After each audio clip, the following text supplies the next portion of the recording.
News every 15 minutes, weather every 10, and sports twice an hour. Newstalk KGVO, AM 1290 and 98.3 FM. You're listening to Montana Morning with Peter Christian. Mixed messages from Governor Steve Bullock. Good morning, everyone. Montana Morning for Wednesday, July 19th, 2017.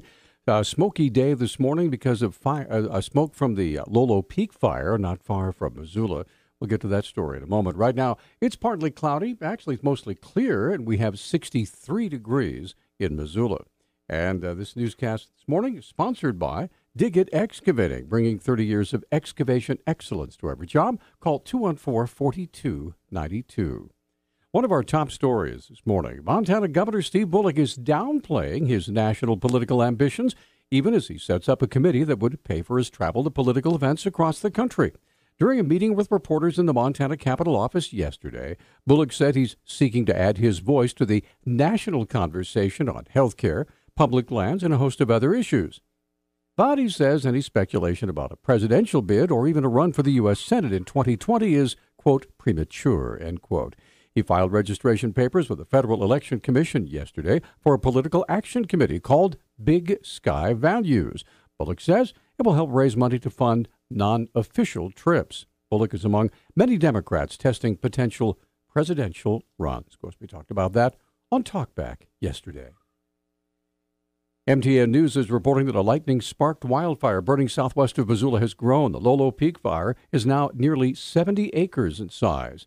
Most of the fire is within the northern boundary of the Selway-Bitterroot Wilderness area. Some road closures and trail closures are in effect as well. Boyd Hardwick with the Lowlow National Forest said the fire is burning in very remote, inaccessible terrain. No structures are currently threatened. During afternoon periods, the fire produces smoke that is visible from Missoula.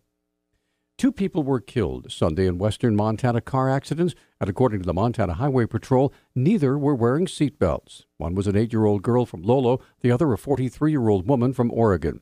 MHP Captain Jim Kitchen said yesterday when troopers arrive at the scene of an accident, they can tell immediately whether or not seatbelts have been used. The troopers out there on the scene, if that person would have just had their seatbelt on, we might not be in this position.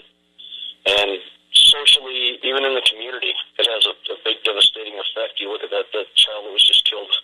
Some of the Facebook posts that I've been seeing of people that knew that family, and it's just devastating to everyone.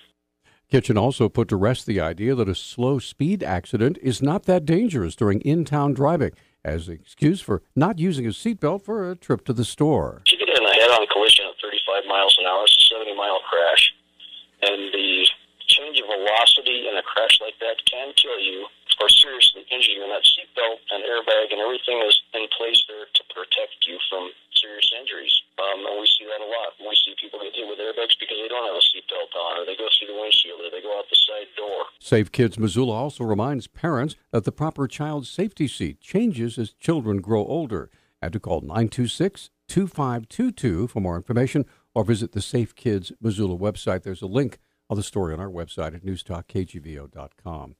A Missoula man is in jail after police say he headbutted a mother and assaulted a minor after an argument erupted Tuesday evening over who should go to the store to get baby formula.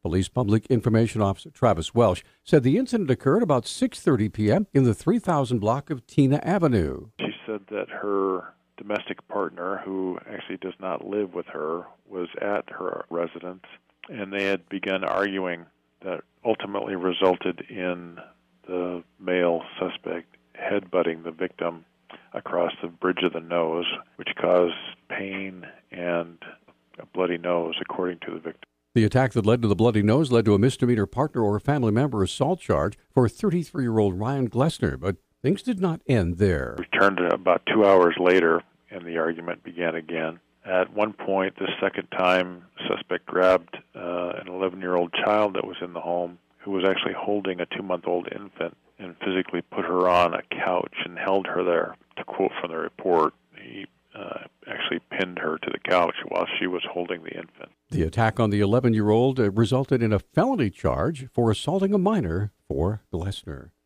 Energy Secretary Rick Perry says the Trump administration is pushing for increased exports of natural gas and other energy sources as it seeks U.S., quote, energy dominance, end quote, in the global market. Perry said he and President Donald Trump have offered a, quote, comforting, end quote, message to energy companies seeking to export liquefied natural gas. Quote, if you meet the rules, here's your permit, end quote.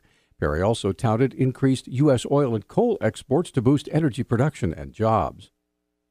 Perry said yesterday he hasn't seen a widely expected department study into the reliability of the electric grid. A draft version leaked to news outlets indicates renewable power and federal regulations have little impact on reliability.